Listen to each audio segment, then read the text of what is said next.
Let's talk about SailPoint and identity now and why so many customers are moving, whether they're moving away from legacy identity products on-prem to something in the cloud, but why even would a client who's an IIQ client move to a platform such as Identity Now? Yeah, that's a good question. So there's two parts of our business, right? One of them are net new clients, and there are a lot of clients that are traditional identity IQ on-prem software clients that are now have now decided to migrate or modernize over to this new platform. I think a lot of that was COVID driven, and we saw an acceleration, like everyone did, of a decade where the technology moved up into 8 months of decision making, because I think people recognized a lot of things that the COVID and work from home and operations anywhere kind of instigated.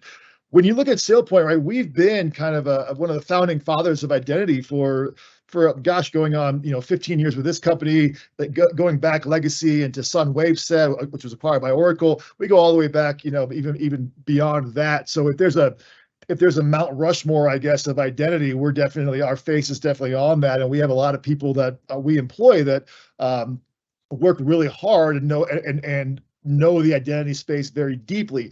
What I think has happened, to address your question directly, is that we are seeing people's desire to the way they want to consume identity, the way they want us to deliver it to them, and then ideally the way they want to digest that in their overarching industry or market being very, very different, right? They want a configurable solution, and not necessarily that replaces a very customizable solution. Now, the way you do that, of course, is you do configuration based off best practice, right? So what a lot of the user experience that Josh was talking about really for us is about delivering workflow, use case, end-to-end wizard-driven processes that can be configurable and really allow people to not only receive identity as it's being delivered in a modern multi-tenant, a microservice-based format, but then to consume it and then digest it into their workplace a whole lot faster. And so what's also happening, I think, is that everyone is recognizing that the walls of governance are expanding outwards. We're expanding into data governance, who has access to what in regards to files and what is in those files, where are they located?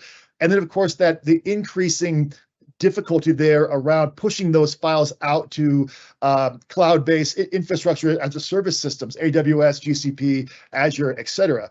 And so we are really looking at the way that we deliver product to start expanding our reach of governance out into those areas, but then bring them back into a very identity-centric point of view. So there are some cases that there are products in other markets that overlap. We look at the same audit files, events, et cetera. But really what it comes down to is taking that and turning it into an identity-centric point of view and delivering that in an actionable way that our clients, Sleep Number included, can deal with. And then, of course, the next step is to find a partner layer that can take those thoughts and feature sets and deliver them to our clients like yourselves, who can actually deliver them successfully so that we really have an end-to-end almost infinite positive feedback loop. We're looking at AI, machine learning as building an identity graph, and every day it's a positive feedback loop of affecting that graph positively. The same thing applies with who it is that we are working with and who we are working for to make sure that we can deliver identity in a successful way.